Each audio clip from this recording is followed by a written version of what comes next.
Hello everyone, Cosmic Castaway here, and welcome to Let's Talk About, the show where I ramble on about various video game topics. And today I'm feeling a little nostalgic, so the subject for this episode is going to be your first gaming memories. I always find it fascinating to learn what game got a person into playing video games. I know, for me, I grew up with a lot of the Sega consoles. That was what my family had.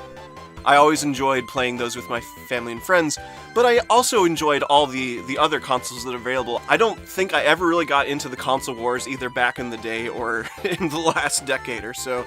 I think each console has its pros and cons, and if I could, I would probably want to own every one of them.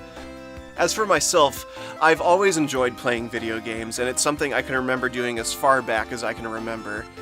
And while I wasn't playing them by myself, the first video game titles I ever remember playing with other people were actually on the Sega Master System.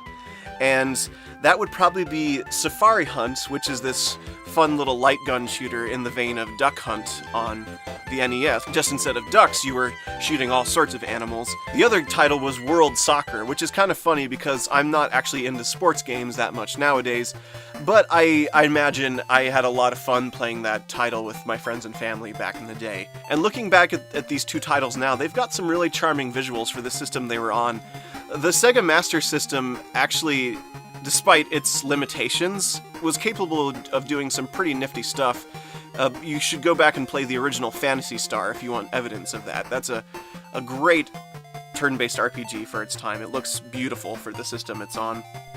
But as far as the first game I ever played by myself, I think I would have to say it's actually Pink Panther Goes to Hollywood on the Sega Genesis.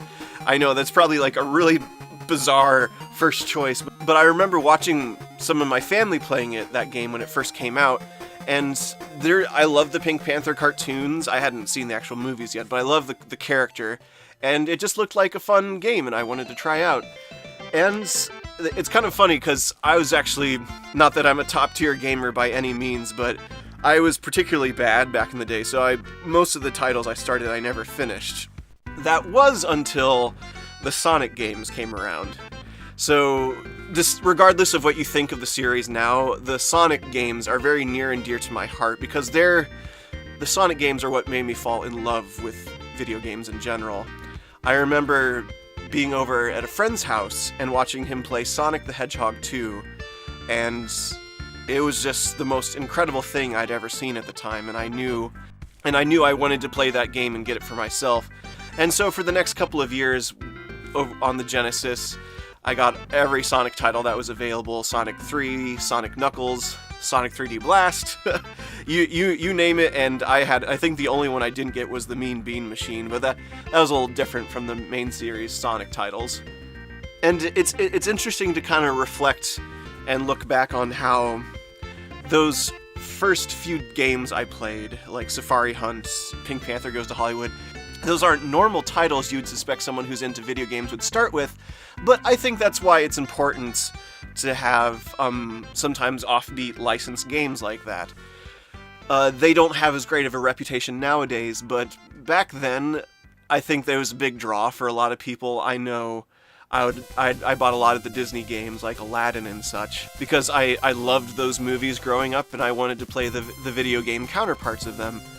So, yes, I was very much Team Sega in the console department growing up, but I have very fond memories of playing not only Sega titles, but Nintendo games over at friends' houses, and then a couple years down the line, we start playing PS1 titles.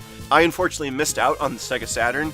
We kind of went straight from the Genesis to the Dreamcast in my family, but I have a lot of very fond memories of the limited but oh so excellent library we had there at the beginning. So thank you for bearing with me in being all nostalgic and reminiscing about the early days here. But now I want to turn the conversation over to you and ask you, what are your first video game memories? Like, what's the first video game title that you play that you really remember got you into wanting to play more video games? Or one of your first franchises you really got into that kind of made you fall in love with a whole bunch of other video games down the line? As I said before, it's kind of interesting to kind of look back on the first titles you've played and see how similar and yet different they are from games you play nowadays. I know for me personally, it's not a popular opinion, but I still love a majority of the recent Sonic games that have come out, and I'm very excited for the 2 ones we'll be receiving later this year. And I've no longer really into hunting games or soccer titles, but I do love a good platformer, and I think that's one of the reasons I was so drawn to the Sonic and Pink Panther game I played back in the day, was just the fun platforming, the colorful level designs and such, and that's why I'm excited for games like Yooka-Laylee. That just, it's a little different, mind you, it's a 3D platformer, but it harkens back to that era. So thank you for listening to me ramble about my video game memories for this episode. And please feel free to share what some of your favorite early video game memories are, and what some of the first video games you ever played were. And just as a little news update for the channel, I do have some Game Reflections and Black Sheep videos in the works. It's just that there's been so many awesome games coming out the last couple of weeks that it's kind of hard to keep up with my weekly schedule at the moment, because some of them, like Horizon Zero Dawn at the moment, are quite lengthy, and I don't want to rush through anything. I try not to ever rush through games because I just want to enjoy them to the fullest experience that I can. So just please be patient with me. I have some more video reviews and other content on the way. It just might take a little longer than normal. But until then, I hope you can enjoy stuff to tide you over, like my Let's Talk About episodes. So thank you again for watching, and until next time, keep having great adventures, everyone!